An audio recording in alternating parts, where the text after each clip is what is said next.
اپنا آج کا سبق شروع کرتے ہیں۔ اعوذ باللہ من الشیطان الرجیم، بسم اللہ الرحمن الرحیم۔ وَلَقَدْ اور یقیناً، وَلَقَدْ اور یقیناً، انزلنا ہم نے نازل کی، ہم نے اتاری، الیک آپ کی طرف، وَلَقَدْ انزلنا الیک اور یقیناً ہم نے اتاری، ہم نے نازل کی آپ کی طرف، آیات بینات، آیات بینات، واضح، روشن اور خوب تحقیق والی، کھلی ہوئی۔ بینات یہ بیان سے ہے، بیان کا مطلب ہوتا ہے واضح کرنا، کسی چیز کو کھولنا، تو بینات اسی سے مبالغے کا لفظ ہے، بے انتہا واضح، جو ہر چیز کو آشکار کرنے والی ہیں، روز روشن کی طرح نمایاں کرنے والی ہیں۔ آیات بینات، ہم نے آپ کی طرف اتاری ایسی آیات جو خوب واضح ہیں، روشن ہیں۔ وما اور نہیں، وما اور نہیں، یکفرو انکار کرتے، وما یکفرو اور نہیں انکار کرتے، بہا ان کا، وما یکفرو بہا اور ان کا انکار نہیں کرتے، الا مگر، الفاسقون نافرمان لوگ، مگر نافرمان، وما یکفر بہا الا الفاسقون اور نافرمان لوگ ہی اس کا انکار کرتے ہیں۔ فسق کہتے ہیں اللہ رب العزت کی اطاعت کی حد سے نکل جانا۔ فسق یعنی جو شخص یہ سوچ لے کہ میں نے اللہ کی بات ماننی ہی نہیں ہے اور اللہ کے حکم ماننا ہی نہیں ہے، وہ فاسق ہوتا ہے، ایسا شخص ہی انکار کرے گا۔ قرآن کریم کا، اللہ کے احکامات کا، حضور علیہ الصلوۃ والسلام کے معجزات کا، کیونکہ آیات میں ہر چیز آتی ہے، آیات میں ہر چیز آتی ہے، ہر وہ چیز جو اللہ کی قدرت کو واضح کرے وہ آیت کہلاتی ہے، ہر وہ چیز جو اللہ کی قدرت کو واضح کرے۔ حضرت موسیٰ علیہ السلام کو اللہ تعالیٰ نے 9 معجزات عطا کیے، وہاں لفظ آتا ہے آتینا موسیٰ 9 آیات بینات، موسیٰ علیہ السلام کو 9 آیات دی ہم نے، معجزات تھے وہ، اس میں ید بیضاء بھی تھا، اس میں عصا بھی تھا، اور اس میں بنی اسرائیل کے اوپر سیلابوں کا آنا بھی ہے، اور قحط سالیوں کا مسلط کرنا بھی تھا ان کے اوپر، اور اس کے ساتھ ان کے اوپر وہ خون اور مینڈک اور ٹڈی دل اور اس طرح کی چیزیں بہت ساری، تو ان سب کو اللہ تعالیٰ نے آیات کہا ہے، ہر وہ چیز جو اللہ کی قدرت کی نشانی ہو۔ چنانچہ نبی کی ذات اللہ کی آیت ہوتی ہے، نبی پر نازل ہونے والی وحی اللہ کی آیت ہوتی ہے، نبی پر اترنے والا معجزہ وہ اللہ کی آیت، کیونکہ وہ سب اللہ کی قدرت کو ظاہر کرتی ہیں۔ تو وما یکفر بہا الا الفاسقون، تو ان آیات کا انکار تو نافرمان ہی کریں گے۔ اب اس کا تعلق پچھلی آیات سے ہے، پچھلی آیات سے، کہ نہیں جو وہی آپ پر فرشتہ لاتا ہے وہ تو دشمن ہے ہمارا، ہم تو اس دشمن کو نہیں مانتے۔ ارے وہ دشمن جس کو کہہ رہے ہو نا، وہ بھی اللہ کی آیت ہے، وہ بھی اللہ کی آیت ہے، وہ بھی اللہ کی قدرت کی نشانی ہے، اور جو پیغام لا رہا ہے وہ بھی اللہ کی آیت ہے، اللہ کی قدرت کی نشانی ہے، اللہ کا پیغام ہے۔ تو جو اللہ کے پیغام کا انکار کرتا ہے وہ گویا کہ اللہ کی اطاعت کی حد سے اپنے آپ کو نکال لیتا ہے۔ آوا کلما، آوا اس کا مفہومی ترجمہ کر رہا ہوں، ایسا ہی ہوا، آوا ایسا ہی ہوا۔ اوا کا ترجمہ کیا بھی ہوتا ہے کیوں بھی ہوتا ہے, متوجہ کرنے کے لیے یہ لفظ بھی ہوتا ہے. آوا ایسا ہی ہوا, کلما جب بھی, کلما جب بھی, عاہدو ان لوگوں نے عہد کیا, یہود نے, عاہدو ان لوگوں نے عہد کیا, عہدن کوئی بھی عہد. او کلما ایسا ہی ہوا کہ جب بھی ان لوگوں نے, یہود نے کوئی عہد کیا, نبذہ, نبذہ اسے توڑ پھینکا. نبذہ, بیٹا تھوڑا سا ادھر ہو جائے, تھوڑا سا ادھر ہو جائے, انکل کو جگہ دے دیں. فرحان تھوڑا سا ادھر ہو جائے. اچھا ایسے. نبذہ, نبذہ توڑ پھینکا, ہو اس عہد کو, نبذہ اس عہد کو توڑ پھینکا, فریقن ایک فریق نے, منہم ان میں سے. نبذہ فریق منہم تو ان میں سے ایک فریق نے اس عہد کو توڑ پھینکا.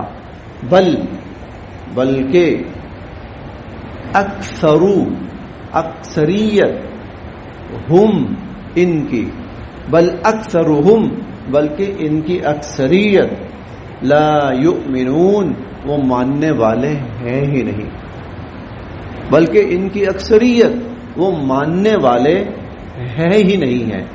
او کلما عاہدوا عہدا ان لوگوں نے جب بھی کوئی عہد کیا, نبذہ فریق منہم تو ان میں سے ایک فریق نے اس کو توڑ پھینکا. بل اکثرہم بلکہ ان میں سے اکثر, لا یؤمنون وہ ماننے والے ہیں ہی نہیں ہیں. ولما اور جب, ولما اور جب, جاءہم آئے ان کے پاس, تشریف لائے ان کے پاس, رسول رسول, من عند اللہ عند طرف اللہ اللہ, من عند اللہ اللہ کی طرف سے.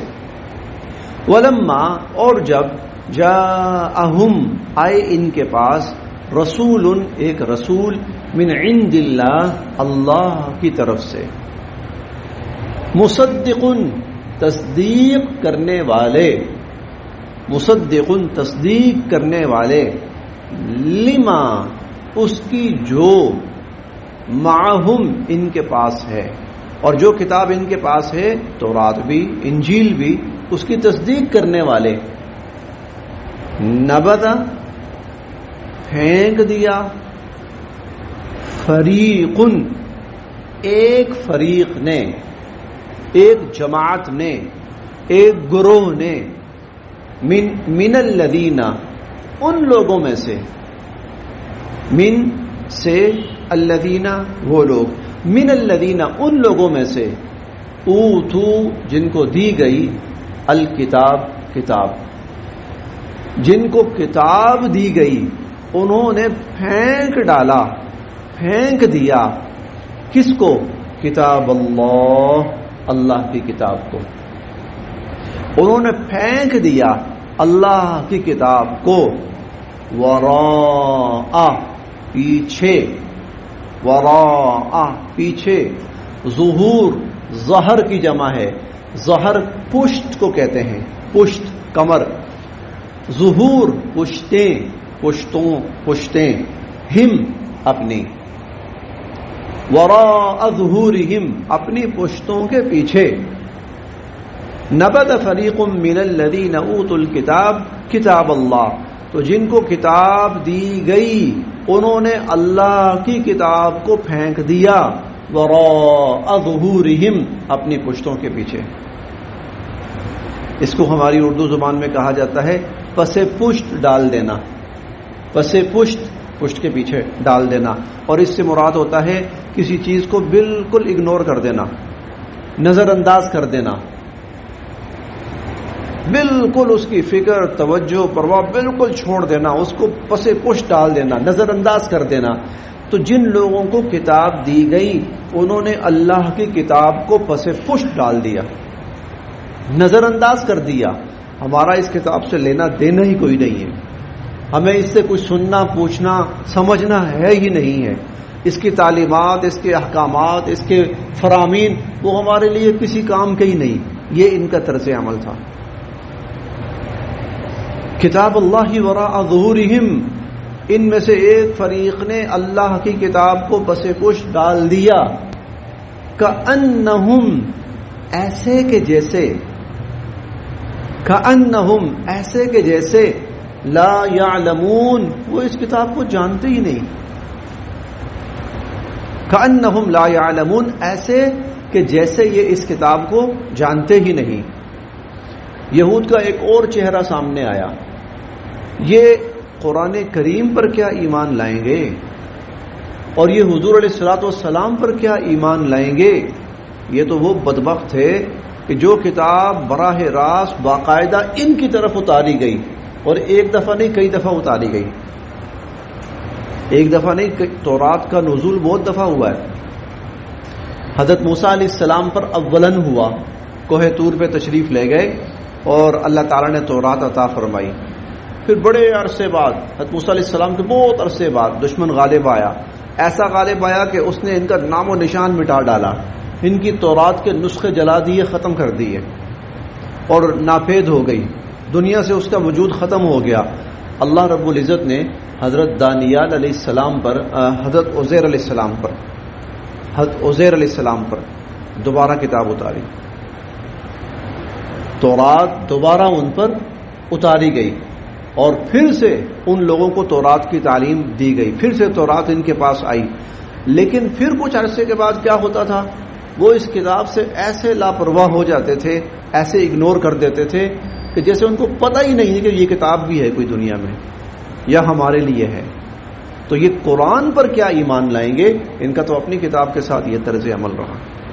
یہود کا بھی یہ عمل رہا، نصارہ کا بھی یہی طرز عمل رہا، یہود کا بھی. اب اللہ تعالیٰ ہمیں کیوں بتا رہے ہیں؟ یہود جانے جہنم میں جائیں، ہمیں کیا ہے؟ نصارہ نے کیا جہنم میں جائیں، ہمیں کیا ہے؟ یہ اللہ قرآن جیسی کتاب آپ نے اس لیے اتاری ہے کہ آپ ان کے واقعات ہمیں سنائیں. ہاں بالکل، ہم 13ویں پارے میں پڑھیں گے، لقد کان فی قصصہم عبرۃ لأولی الالباب. یہ جو قرآن میں واقعات اللہ بیان کر رہے ہیں نا، اس میں تمہارے لیے بڑی نصیحت ہے. اور وہ نصیحت کیا ہے؟ یہ حرکت تم نہ کرنا، یہ حرکت تم نہ کرنا. کیونکہ کتاب جو اللہ کی طرف سے اتاری، جو تعلیم اللہ کی طرف سے اتری، اس کو چھوڑ دو گے نا تو پھر شیطان ہے، پھر تم شیطان کے حوالے اور شیطان تمہارے اوپر حاوی. ہاں یہ وہ چیز ہے، اس سے جڑے رہو گے تو اللہ سے جڑے رہو گے، اور اس سے کٹو گے تو پھر پیچھے شیطان، وہ طاق میں بیٹھا ہوا ہے، ایک لمحے کے لیے غافل نہیں. بڑا عجیب جملہ کہا تھا اس نے، شیطان نے، اللہ تعالیٰ کے سامنے کھڑے ہو کر بڑا عجیب جملہ کہا تھا. نے کہا تھا، یا اللہ، وہ الفاظ تھے اس کے کہ میں آپ کی عزت اور آپ کے جلال کی قسم کھا کے کہتا ہوں.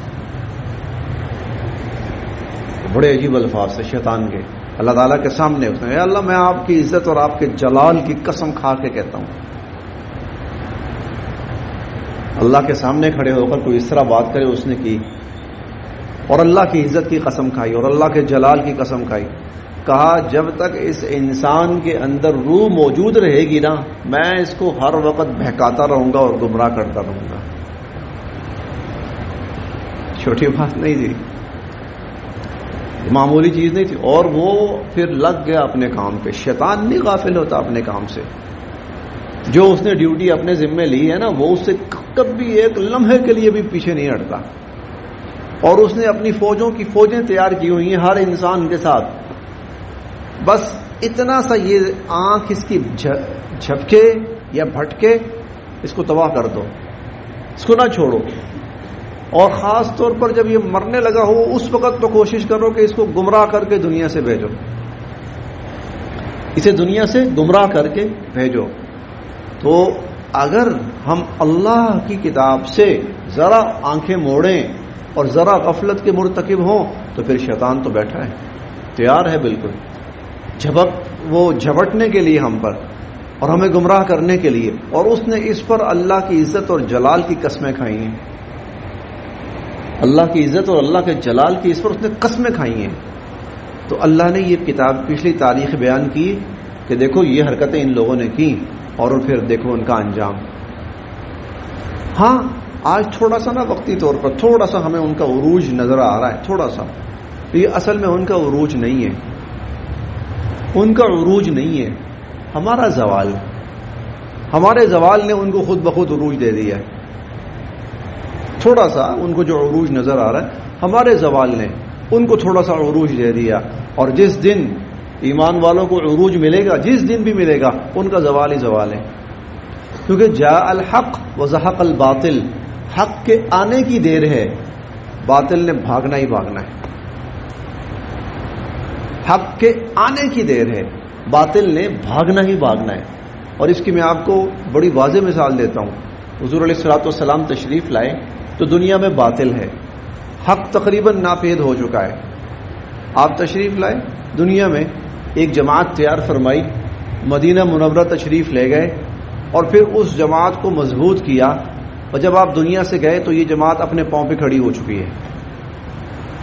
آپ کے دنیا سے تشریف لے جانے کے صرف 10-12 سال کے بعد، صرف 10-12 سال کے بعد دنیا سے کفر کی قیادت اور سیادت ختم ہو چکی تھی۔